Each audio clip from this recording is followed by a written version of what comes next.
যেই মা আপনারে গর্ভের মধ্যে নিয়ে বড় করলেন, কষ্ট তো কম করেন নাই মায়। আপনারে গর্ভের মধ্যে লইয়া এত পরিমাণে কষ্ট করলেন মা, মাঝে মাঝে বেড়াইবার জন্য আপনি মায়ের গর্ভের মধ্যে আছেন, আপনার বাবাই বলল বউরে চলো একটু ঘুরার জন্য যাই, আপনার মা যায় না। কয় আমার যত আত্মীয় স্বজন আছে নিয়ে যান, আমার ডাইকেন না। কয় কেন? গর্ভের মধ্যে আমি সন্তানটা নিয়ে বিভিন্ন জায়গায় যেতে পারি না, কারণ জিনের আসল লাইগা আমার সন্তানের একটা ক্ষতি হয়ে যাবে, আমি মা জীবনে কোনো দিন এটা মানতে পারি না, এটা আমার দ্বারা সম্ভব না। স্বামী আমার, আপনি যান, আপনার যত বন্ধু বান্ধব আছে সবাই রে নিয়ে যান, আমি যাই না। নাম্বার 1 স্যাক্রিফাইস আপনার জন্য। শুধু তাই না, আপনার মা তো ঘরের মধ্যে অনেক পরিশ্রম করে, আপনার বাড়ির মধ্যেও কাজ করে, গর্ভের মধ্যে নিয়ে আপনার মা কাজের চাপে সকালেও খাইতে পারলো না, দুপুরেও পারলো না, রাতের বেলা এমন হয়ে গেল পেটের প্রচণ্ড ক্ষুধা নিয়ে মা প্লেটটা নিয়ে বসে গেল।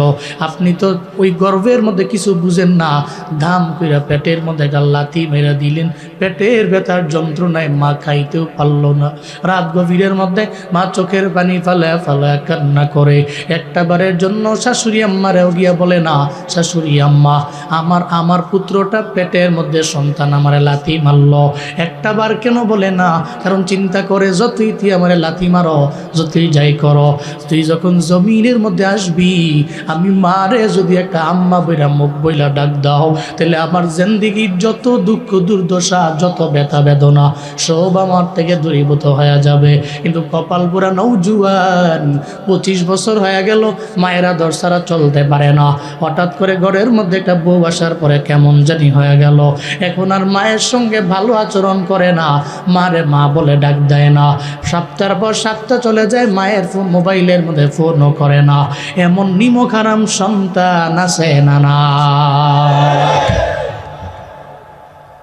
মায়ের মনে আঘাত দি তুমি অনেক বড় লোক হইছ।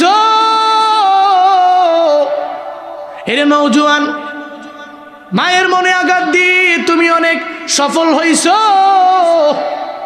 কয়দিন এই সফলতা, আল্লাহর কসম, মা যদি একটা বারের জন্য অন্তর থেকে তোমারে বদদোয়া দেয়, কসম করে শতবার বইলা যাইতে পারি, এই সফলতার জীবন 1-1.5 বছর 2 বছর থাকতে পারে, তবে মৃত্যুর আগে একবার দেখবি কপাল পোড়া।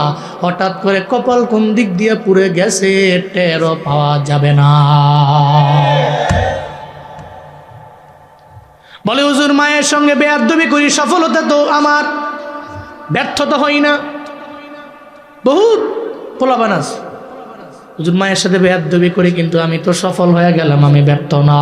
এই তুমি বুকার রাজ্যে বসবাস করো, হয়তো আজকে তুমি ভালো, 2 দিন পরে ভালো, 1 বছর পরে ভালো, হঠাৎ করে দেখবা একদিন মায়ের বদদোয়া লেগে গেলে তুমি নাই। মরণের আগে একবার হলেও ওই মায়ের বদদোয়াটা তোমার উপরে লেগেই যাবে রে বাবা। সাবধান, চিন্তা করো, যেই মা গর্বে নিয়ে বড় করলেন, জমিনের মধ্যে আসার পরে মা 2টা বছর দুগ্ধ পান করাইলো, আবার জমিনের মধ্যে আসার পরে যেই মা তোমার আমার জন্য এত কষ্ট করলো, ওই মায়ের সঙ্গে বেয়াদবি করা যাবে না। ওই মায়ের থেকে অসন্তুষ্ট কইরা বদদোয়া নেওয়া যাবে না, বরং দোয়া নিয়ে চলা লাগবে। আর মায়ের থেকে দোয়া নিলে ওই বান্দা সফল না ব্যর্থ? জোরে বলেন, সফল না ব্যর্থ? আল্লাহ বলে, ও ফিরিস্তা, আমার বান্দা আমার সালতানাত যত বড়, তদ অনুযায়ী আমার প্রশংসা আদায় করলো, আমি আল্লাহ তার প্রতি এত পরিমাণে রাজি হয়ে গেলাম। চিন্তা নাই বান্দাটার জন্য। এই জুমলাটা তুমি কেন উঠাইবা? হাসরের ময়দানে বান্দা যদি গুনাহের কারণে জাহান্নামের দিকে যায়, একটা বান্দারে গুনার কারণে জাহান্নামে দিলে আমি আল্লাহর লাভ নাই, আবার আরে তারে মাফ করে জান্নাতের মধ্যে দিলেও আল্লাহর লস নাই, আল্লাহর কোনো প্রফিটও নেই, কোনো লসও নাই। আল্লাহ চাইলে মাফ করতে পারেন, আবার চাইলে আযাবের মধ্যে গ্রেফতার করতে পারে আমার আল্লাহ। ফায়াগফিরু লিমান ইয়াশা ওয়া ইউআযযিবু মান ইয়াশা। আল্লাহর ঘোষণা, আল্লাহ চাইলে যে কোনো বান্দারে মাফ করতে পারে, আবার আল্লাহ চাইলে আযাবের মধ্যে গ্রেফতার করতে পারে। আল্লাহ পাক বলো, ফেরেশতা হাসরের ময়দানে আমি রব, ওই বান্দা যখন জাহান্নামের দিকে দৌড়াবে, আমি আল্লাহ তখন বলবো দাঁড়াও, তুমি কই যাও? কয় জাহান্নামে। আমি দেখবো কোনো একটা উসিলায় তারা জান্নাতে দেওয়া যায় কিনা। আমি বলবো তোমার আমলনামা আমার হাতে দাও, আমলনামাটা নিয়া আল্লাহ দেখবে কোনো একটা আমলের বিনিময়ে জান্নাতে দেওয়া যায় কিনা। তখন দেখবে কোনো একটা মজলিসের মধ্যে বান্দা দিল থেকে রবের সালতানাত অনুযায়ী প্রশংসা করলো, ইয়া রাব্বি লাকাল হামদু কামা ইয়ামবাগি লিজালালি ওয়াজহি ওয়া আযীমি সুলতানিক, এই জুমলাটা তার জবান দিয়ে বের করলো। আবার ফেরেশতা আমলনামার মধ্যে উঠাইয়া দিল। আল্লাহ বলবে জাহান্নামে যাইও না, তোমার এই আমলের বিনিময়ে আমি আল্লাহ তোমারে জাহান্নাম থেকে ফিরাইয়া জান্নাতে ঢুকাইয়া দিলাম। আতিনা ফি দারে দুনিয়া না হাসান, আতিনা ফি দারে উকবা না হাসান, ইয়া গিয়াসাল মুস্তাগীসি নাহদিনা লফদিখারা বিল উলুমে ওয়াল গিনা। হর গরি দে নেক তু তৈয়ার है, जो न मंगे उस्त तो वे जारो है। আল্লাহর নিয়ামতের শুকরের ফায়দা, আল্লাহ জাহান্নাম থেকে ফিরাইয়া জান্নাতে দিতে পারে রে মানুষ। এজন্য নাম্বার 1, আল্লাহ আমারে যেভাবে রাখেন প্রশংসা করব আমি আল্লাহ, যে আল্লাহ গরিব বানাইছেন। প্রশংসা করলে তুই আল্লাহ বা আমারে ধনী বানাইতে পারেন কি পারেন না? পারেনি? যে আল্লাহ ধনী বানাইছেন, অকৃতজ্ঞ হওয়ার কারণে 2 দিনের বিনিময়ে আমার দরবার থেকে আমার আল্লাহ সম্পদ কেড়ে নিতে পারে কি পারে না? নদীর এপার ভাঙ্গে ওপার করে, এই তো নদীর খেলা। সকাল বেলার ধনী তুই ফকির সন্ধ্যা বেলা। এখন আমি ধনী, কালকে হয়ে যাইতে পারি আমি গরিব, আমি নাই। এই জন্য আল্লাহ কয় তুমি প্রশংসা করে নাও, আমি আল্লাহ বাড়াইয়া দিব বাড়াইয়া দিব। আনিস করলি 1 নম্বরে শুকরিয়া করবা আমি আল্লাহর। আল্লাহ যেই জায়গায় বললেন আল্লাহর কথা, ওই জায়গায় বললেন মা বাবার ব্যাপারে। যেমন আরেক আয়াতে আল্লাহ পাক জানায়া দেয়, ওয়াকাদা রাব্বুকা আল্লা তা'বুদু ইল্লা ইয়াহু ওয়া বিল ওয়ালিদাইনি ইহসানা। চিল্লা জোরে করে পড়েন আল্লাহু আকবার। আল্লাহ পাক বলেন 1 নম্বরে আমি রবের ইবাদত, আমি রবের শুকর তুমি আদায় করে নাও। 2 নম্বরে মা বাবার খেদমত করে নাও। কারণ তোমার আব্বা আমারে রাজি বানাইয়া তুমি নামাজের মধ্যে গেলে রবের কুদরতি পায়ের মধ্যে সিজদা দিলা। আব্বা আম্মা রাজি তো আল্লাহ রাজি, আল্লাহ রাজি মানে তোমার ডেস্টিনেশন মাওলার জান্নাত। আল্লাহকে রাজি বানানোর জন্য শুকরিয়া, আল্লাহর শুকর। এখন যদি মানুষের মনের মধ্যে প্রশ্ন জাগে, জগন্নাথপুরের মানুষের মনের মধ্যে, গোদগাঁওয়ের মানুষের মনের মধ্যে প্রশ্ন জাগতে পারে, হুজুর তাহলে আমি জুমলাটা মুখস্থ করে ডেলি একবার করে পড়বো, নামাজ লাগবে না? আল্লাহ জাহান্নাম থেকে ফিরে জান্নাতে দিয়ে দেবে।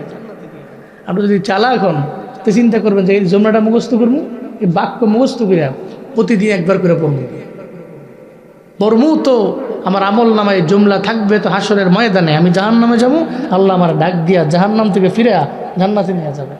তো এটা তো আপনার চালাকি হইল। তা চালাকি বাস্তবতা কি? বাস্তবতা হলো যে ব্যক্তি মন থেকেই বাক্য পড়ে, ওই ব্যক্তি মন দিয়ে 5 ওয়াক্ত নামাজও পড়ে। ঠিক কিনা বলেন?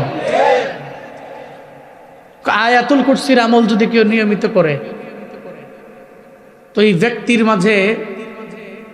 ব্যক্তির মাঝে জান্নাতের দূরত্ব থাকে খালি মৃত্যু। মরণ বরণ করতে দেরি, জান্নাতে ঢুকতে দেরি হবে না।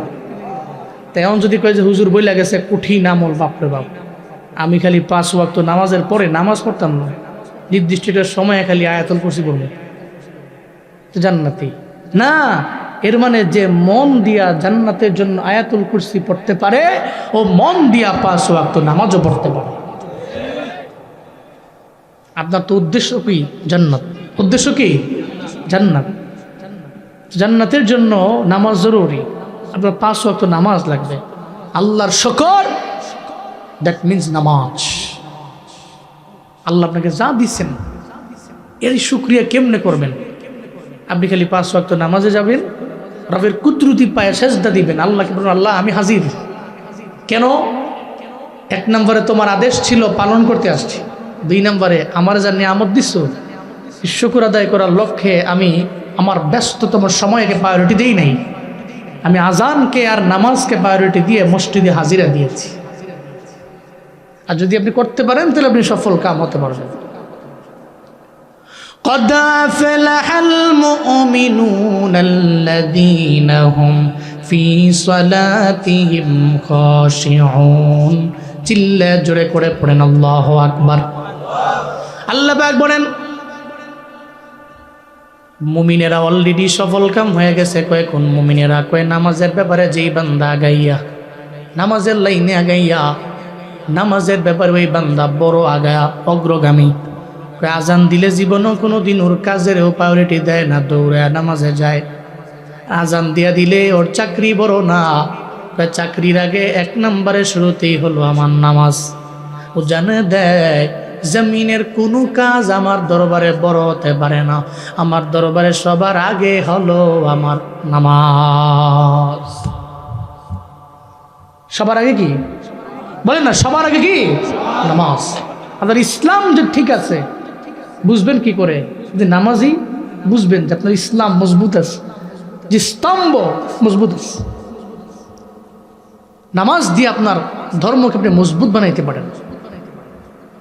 আল্লাহ আমাদের সবাইকে নামাজ পড়া রবের গুণগান গাওয়ার তৌফিক দান করেন। আরো জোরে পড়েন আমিন।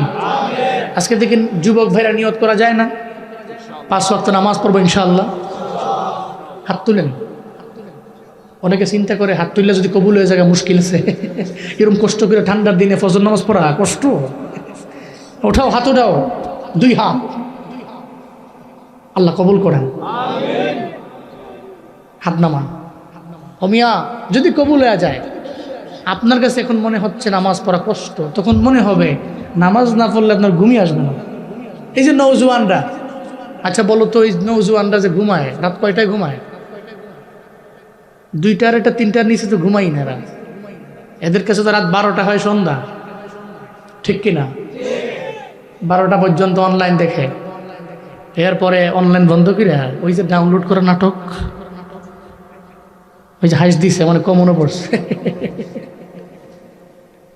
এরপরে 12টার পর থেকে 2-2.5 ঘন্টা 3 ঘন্টা লাগে নাটক দেখে, সিনেমা টিনেমা দিয়া। পরে একটা পর্যায়ে ঘুমানোর আগে ওতে কোন সময় ঘুমিয়ে গেছে বলতেও পারে না। ওই যে মোবাইল নাটক বাজতেছে তো ঘুম আসছে, ও তো দেখতেছে ঠাস করে পড়ে গেছে, ও ঘুমায় গেছে।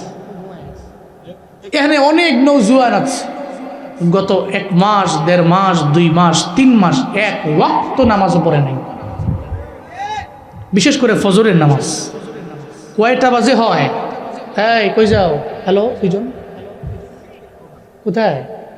না না বসেন, লাস্টে শেষ করে মনে করছি অন্য হুজুর।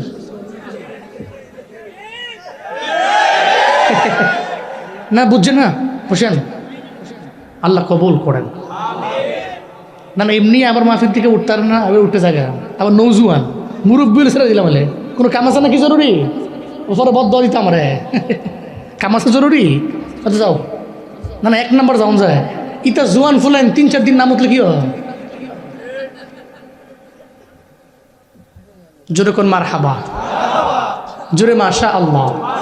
আল্লাহ কবুল করেন, জোরে কোন আমিন। নৌজওয়ানরা ঠিক হয়ে গেলে সমাজ ঠিক হয়ে যাবে, ঠিক কিনা? আর এদের দ্বারাই তো জুলাই গণ অভ্যুত্থান হয়েছে। এরা গরম তো দেশ গরম, এরা ঠান্ডা তো দেশ ঠান্ডা, ঠিক কিনা? আল্লাহ নৌজওয়ানদের ইসলামের জন্য কবুল করেন। নাম্বার 1 শুকরিয়া কার? প্রশংসা কার? গুণকীর্তন কার? আল্লাহ পাক। এরপরে আমি আল্লাহকে রাজি করলাম, আল্লাহকে সন্তুষ্ট করলাম, কিন্তু আমি আব্বা আম্মাকে অসন্তুষ্ট রাখলাম, হলো না। রিজার রব ফি রিজাল ওয়ালিদাইন ওয়া সাখাতুর রব ফি সাখাতিল ওয়ালিদাইন। আব্বা আম্মা রাজি তো এর মানে আল্লাহ রাজি, আব্বা আম্মা রাজি না এর মানে আমার আল্লাহ রাজি না। সারা জিন্দেগি লাগে আমল করলাম, ঘরে আমার মা বাবা আমার প্রতি রাজি না। সারা জিন্দেগি যত আমল আছে এই আমল দিয়া জান্নাতে যাওয়া সম্ভব হবে না। হবে? কারণ আব্বা আম্মা রাজি মানে আমার আল্লাহ রাজি, উনি রাজি, ওনারা রাজি না এর মানে আল্লাহও রাজি না। তাহলে আল্লাহকে রাজি বানানোর জন্য মা বাবার খেদমত দরকার আছে না? না। আব্বা আম্মার দরকার আছে। সাহাবী নবীর দরবারে গেলেন, পয়গম্বর আমার আব্বা আম্মার হক আমি কেমনে আদায় করব আমায় বলেন না। নবীজি কোনো হকের ব্যাপারে বললেন না, নবী জানায়া দিলেন, আই সাহাবী হুমা জান্নাতুকা ওয়া নারুক, তোমার আব্বা আম্মা তোমার জন্য জান্নাত, তোমার আব্বা আম্মা তোমার জন্য জাহান্নাম। আব্বা আম্মা দুইজন তোমার জন্য জান্নাত, দুইজন জাহান্নাম। মানে কি? দুইজনে আমার জন্য জান্নাত কেমনে, জাহান্নাম কেমনে? কই মা বাবা রাজি এর মানে তুমি জান্নাতি, আব্বা আম্মা রাজি না এর মানে তুমি জাহান্নামী। কারণ ওনারা রাজি হইলে আল্লাহ রাজি হয়, আল্লাহ রাজি হইলে জান্নাত মিলানো যায়। আব্বা আম্মা রাজি না এর মানে আল্লাহ রাজি না, আল্লাহ রাজি না হলে জান্নাত মিলানো যায় না। কথা বলেন ঠিক কিনা?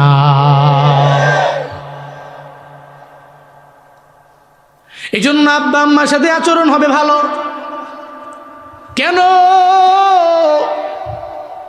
চিন্তা করুন সুনামগঞ্জের মুসলমানেরা, যেই মা আপনারে গর্বের মধ্যে নিয়ে বড় করলেন, কষ্ট তো কম করেন নাই মায়। আপনারে গর্বের মধ্যে লইয়া এত পরিমাণে কষ্ট করলেন মা। মাঝে মাঝে বেড়াইবার জন্য আপনি মায়ের গর্বের মধ্যে আছেন, আপনার বাবাই বলল, বউরে চলো একটু ঘুরার জন্য যাই। আপনার মা যায় না, কয় আমার যত আত্মীয় স্বজন আছে নিয়ে যান, আমার এটাই কেন না। কয় কেন? গর্বের মধ্যে আমি সন্তানটা নিয়ে বিভিন্ন জায়গায় যেতে পারি না, কারণ জিনের আসল লাইগা আমার সন্তানের একটা ক্ষতি হয়ে যাবে, আমি মা জীবনে কোনো দিন এটা মানতে পারি না, এটা আমার দ্বারা সম্ভব না। স্বামী আমার, আপনি যান, আপনার যত বন্ধু বান্ধব আছে সবাই রে নিয়ে যান, আমি যাই না। নাম্বার 1 স্যাক্রিফাইস আপনার জন্য। শুধু তাই না, আপনার মা তো ঘরের মধ্যে অনেক পরিশ্রম করে, আপনার বাড়ির মধ্যেও কাজ করে। গর্বের মধ্যে নিয়ে আপনার মা কাজের চাপে সকালেও খাইতে পারলো না, দুপুরেও পারলো না, রাতের বেলা এমন হয়ে গেল পেটের প্রচণ্ড ক্ষুধা নিয়ে মা প্লেটটা নিয়ে বসে গেল। আপনি তো ওই গর্বের মধ্যে কিছু বুঝেন না, ধাম কইরা পেটের মধ্যে লাথি মেরে দিলেন। পেটের ব্যথার যন্ত্রণায় মা খাইতেও পারলো না। রাত গভীরের মধ্যে মা চোখের পানি ফালায়া ফালায়া কান্না করে। একটা বারের জন্য শাশুড়ি আম্মারেও গিয়া বলে না, শাশুড়ি আম্মা আমার পুত্রটা পেটের মধ্যে সন্তান আমারে লাথি মারল।